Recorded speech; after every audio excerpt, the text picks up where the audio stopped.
Hi guys, this is Michael from the Board Games Chronicle blog and YouTube channel. Welcome to another interesting material which I would like to share with you. Today I would like to tell you a little about the Cuba Libre, a second game in coin series, Counterinsurgency by Volker Runke. You may ask, okay, this is a game which will have 10 years soon. It's from 2013.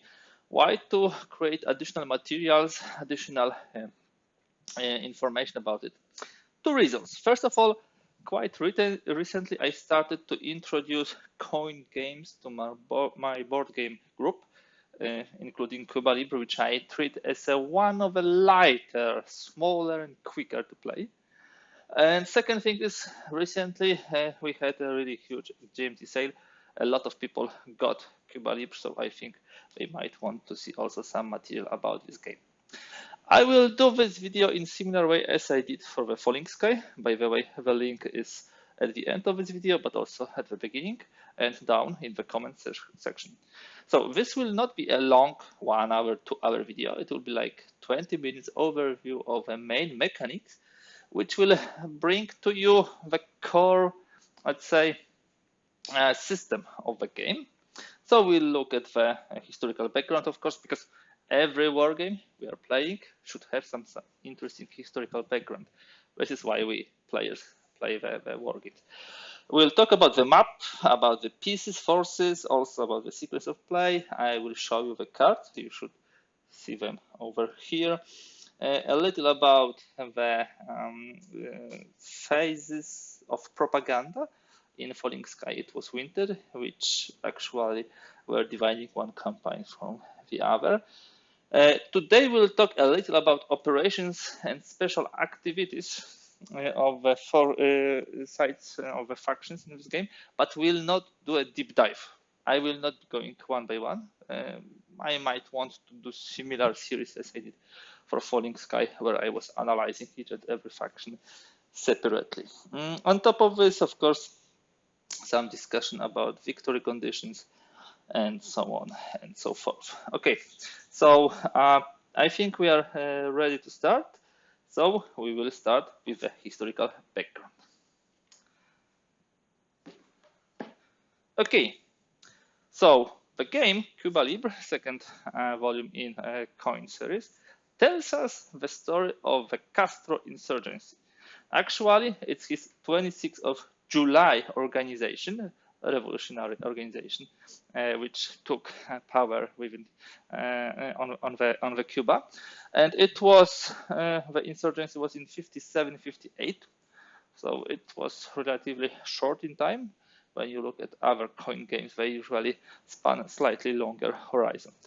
Why 26th of July? The name of the organization comes from the first attack at the military barracks by Castro's group in 1953, exactly on the 26th of July. He was expelled from the island, and in 1956 he came back. Pretty quickly, he amassed a huge popularity with his brother Raul and also iconic Che Guevara, who was helping him. And they overthrow Batista, who was the dictator of Cuba, within 2 years. So this is the historical background, but of course there was not only the government and the revolutionaries from 26th of July. There are also other sides to this. So let's talk now about the factions. Okay, guys, you can see now the map. The map is set up for the main scenario, and actually I told you Cuba Libre is a smaller coin, so you have one main scenario, and you can also add a varied setup. So not like Falling Sky or other games where you can have a couple of different scenarios. We have 4 main, let's say, factions, and all of them are visible on the map. First of all, we have a government. They have here mainly the blue pieces. Those dark navy blue are the troops. Those lighter pieces are the police. At the beginning, they are pretty much in the control of most of the Cuba. The main opponent is, of course, 26th of July, and they have the forces here. These are the guerrillas. If you have guerrilla like this, it is hidden. Like this, it is activated. So discovered, you can say. They have bases here. By the way, government also has a basis. And on the map, you have only few of them at the beginning. 1, 2, 3, 4 guerrillas and 1 base. And of course, the base is in Sierra Maestra. So let's say the area from which this revolutionary movement originated. On top of this, we have also the Directorio, very interesting revolutionary force, because while the government will be mainly focusing on gaining the popular support of the people, the 26th of July will be also trying to get this support. And of course, here we would have a support, here we have a position. The Directorio wants the people to stay neutral. Neither support 26th of July nor the government, and they have pretty hard time developing, at least based on the games we played. They start very small with like 3 guerrillas. They have also some bases here. The fourth very interesting faction are the cartels. Actually, it's called syndicate here, syndicate, so organized crime. And what do we have here? These are the casinos.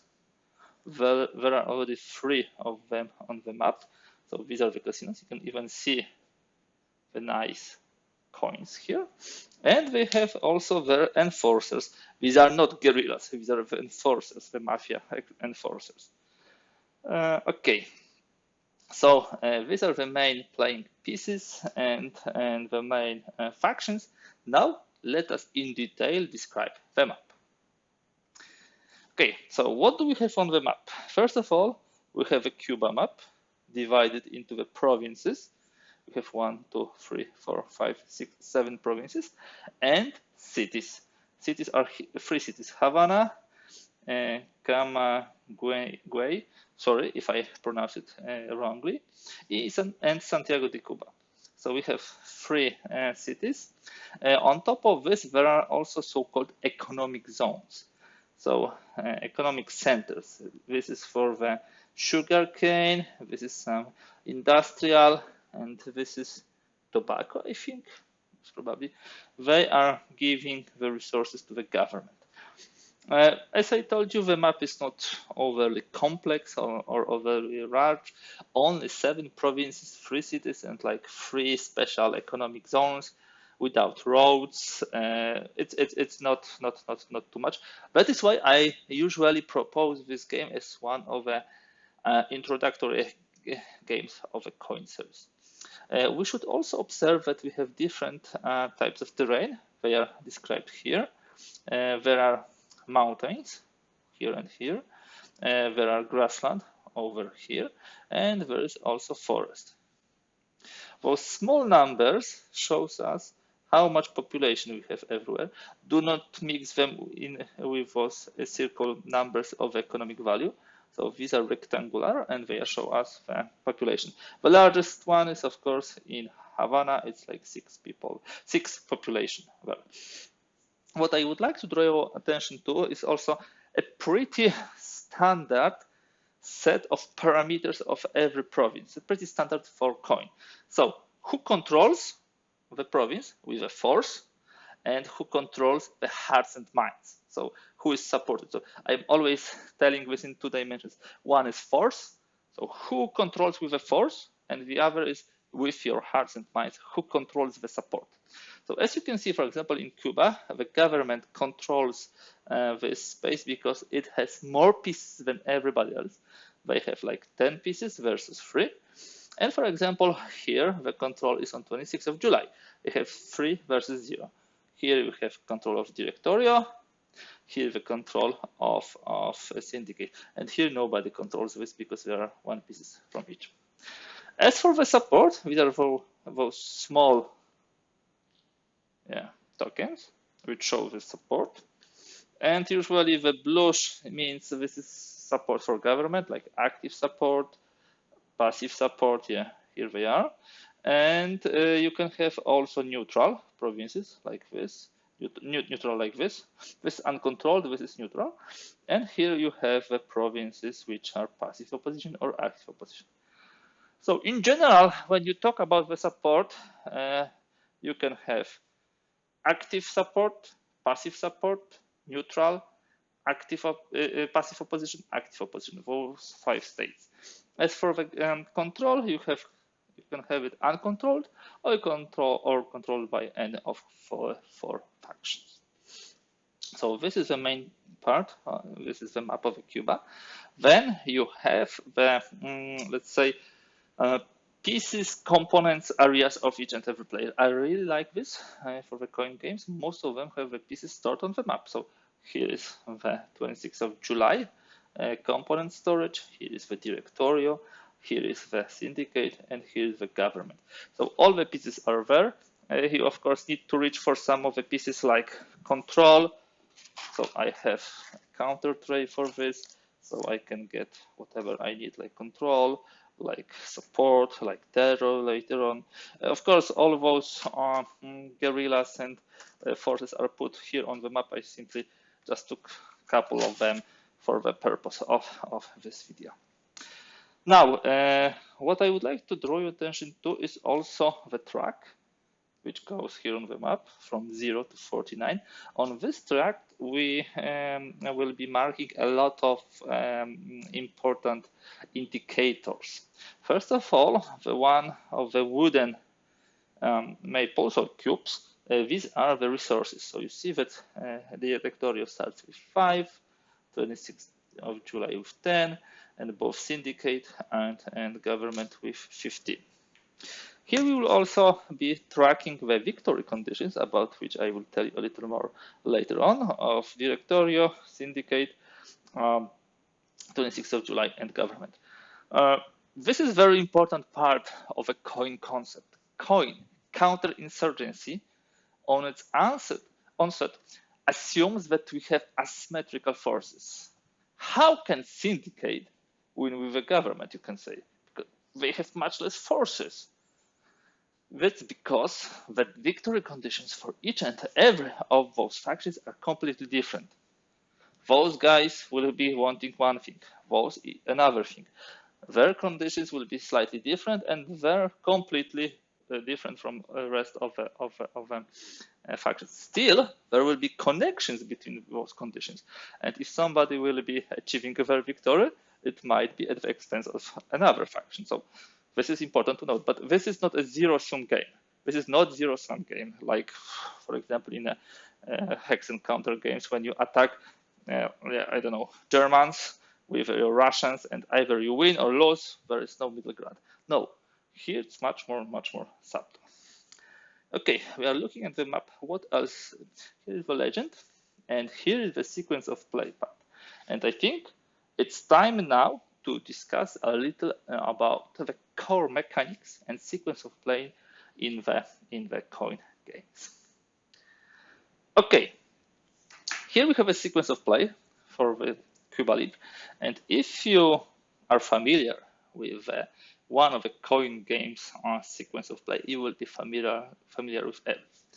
What you see here is the rectangular space where you mark the eligible factions, and then you have a space where you mark the ineligible factions. You will be playing cards. I will tell you about cards in a moment. And the cards will be allowing the factions to move. The card will be giving the order. And when you are able to conduct your operation as a first on the card, let's say this would be syndicate, you would always have 3 options. So the first player to move in a round will have 3 options. Actually 4, because he can also pass. So 4 options, 1, 2, 3, 4. You can always pass and wait. And the other player will only have 2 options. Either do what's here after this arrow or pass. So the first one really dictates what's happening in the turn. And the second one can only follow or wait for the next card. And what do we have here? We have possibility to play either operations or event. Here we play operation with some special activities. Here we play the operations with special activities. Here is without, here is with special activities, and here is the event. So actually 3 choices. However, the consequences of the first player for the second player are completely different. If the first faction plays only operation without special activities, the second faction can do only limited operations. Regular operation can be played in any number of cities and provinces, limited only in 1. If the first faction conducts the operation and augments it with a special activity, this is pretty powerful play usually, it also gives pretty powerful response to the second faction. They can do, first of all, limited operation, not a sexy thing, but sometimes the only one which is reasonable, but they can also do the event from the card. And if a first faction plays event, also usually very powerful, it gives a very powerful response to the second player. They can play operation, possibly augmented with the special activity. So you see, the beauty of the game is that if you're the first in the turn, you can really influence what will happen and how it will happen. Sometimes you don't want the event to be executed, so you go with this first turn. Sometimes the event is so important that, well, you are okay with giving your opponent a very good reaction with operation and special activity. And sometimes you simply look at the card and say, well, nothing interesting for me, let me pass and wait and get some resources. Because if you pass, you will be getting resources. The government gets +3, all other insurgents gets +1. And the sequence of play cannot be, let's say, separated from the cards. So now let me talk a little about the cards. Each and every card has the sequence of play for this card. Here we have 26th of July, then Syndicate, Directorio, and the government. It has the name of the event. Sometimes it has 2 versions of the event, shaded and unshaded. Sometimes it can have, let me just find some event which is not, here we have event only with 1 option. So as I told you, we draw a card. We always see 2 cards, the one which is for this turn and the one which is for the next turn, which creates a fantastic strategic dynamic. We look who is eligible on the card. In this case, it's Directorio. They first make a decision about one of those 3 options or passing. Let's say they take event. Then the second in this sequence is Syndicate. They can have the operation with special activity or pass. Let us take this. So if this round is played that way, at the end of the turn, they move to the ineligible. Those 2 stay eligible. This card moves to the active cards here, and we see 1 more in the future. What happens in the next turn?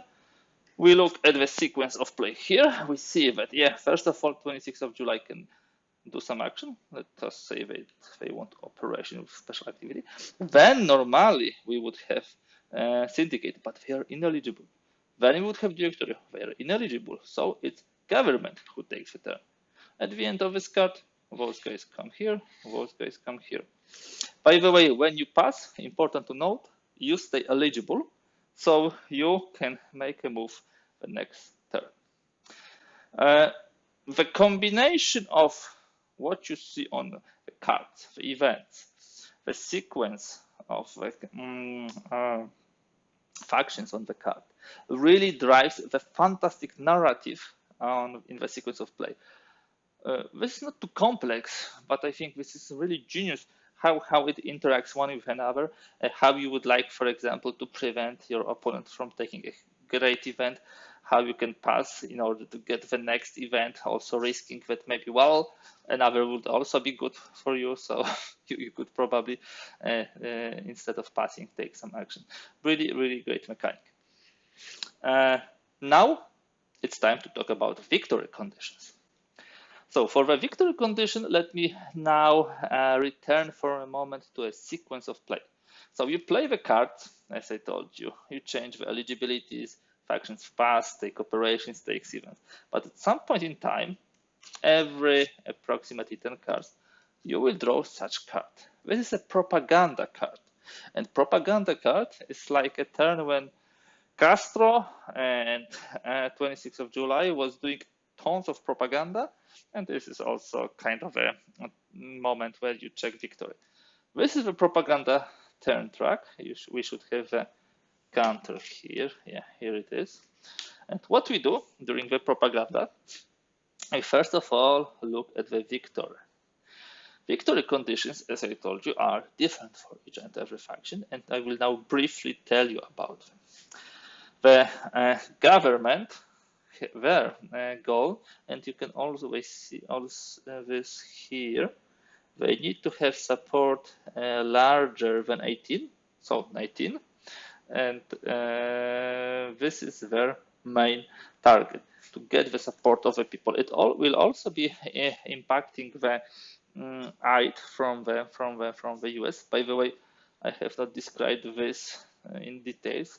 I will be doing this when I will be telling you about each and every faction.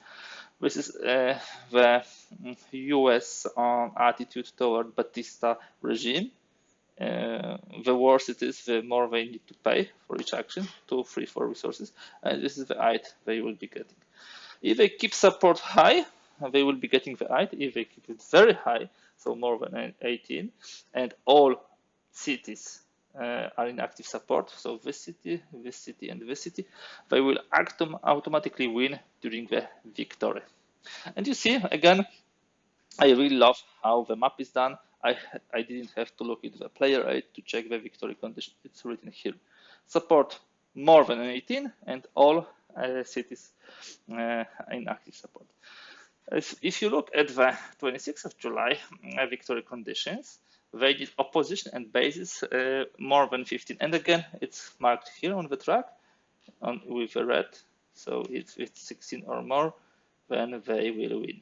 And at this moment in time, it's counted at 7 because you have one base. You have opposition here, which is counted 2 active opposition times the population. So this is already 3, and this is 4. So I think it should be somewhere lower. No, here we have also opposition, and here we have opposition. Okay, yes, because here we have opposition, and here we have opposition, and here we have opposition. So that actually made the cell. The directorial victory condition is population controlled by directorial plus bases exceed 9. So at this moment in time, they control this one population and they have 0 bases, so they have 1 victory point. The most crazy victory conditions are of a syndicate, and I will only touch upon them because they need a separate video to discuss what this cash is, how the casinos work, and so on and so forth. In essence, they need to have more than 7 open casinos, so it starts from 8, but also more than 30 resources. And remember, guys, we check it at some more or less random moment because we shuffle the propaganda into every 12 events or 10 events in a shorter game. And you can predict only to some extent where you are with this. Usually those games do not finish in automatic victory. So at the end of the game, you check who is the closest to victory. In case of tiebreakers, usually the revolutionaries are winning. So in propaganda, we check for victory. We just described how victory is calculated. Then we have resources, which are given to all the factions. Then we have support. So both government and 26th of July can invest resources into gaining the support. The directorial will have a free rally.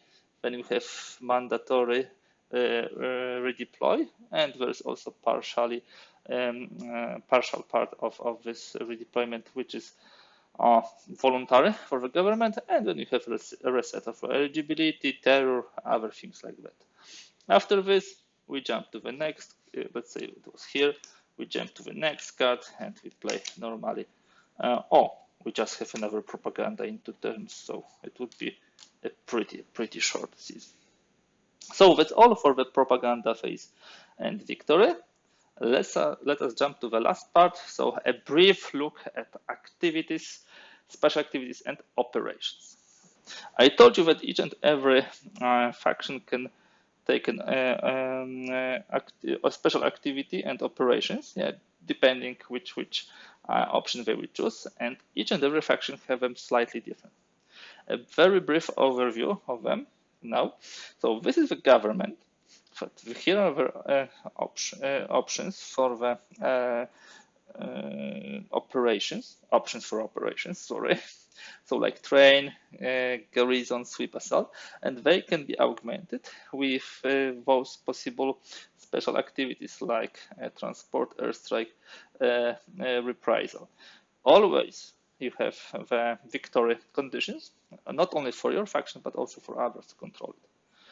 In separate videos, I will be going into details, discussing this for each and every faction. Today, I'm just doing, the overview. Here you can see similarly for the Directorio operations, special activities for Syndicate operations. This is a very, very interesting operation construct and special activities, and also for 26th of July. There are like 4 foldouts like this, so each and every player can have it and use it pretty handy. Okay, guys, that's everything for today.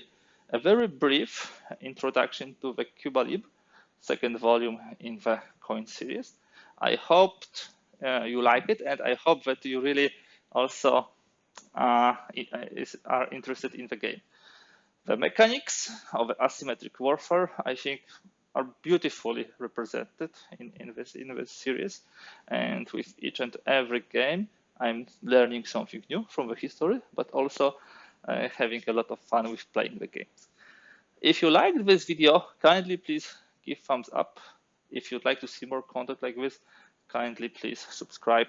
Such a small content creator like the Boardgames Chronicle counts on each and every subscription. If you'd like to comment, if you'd like to tell us a little about what you think about the game, I think many of you might already have a game.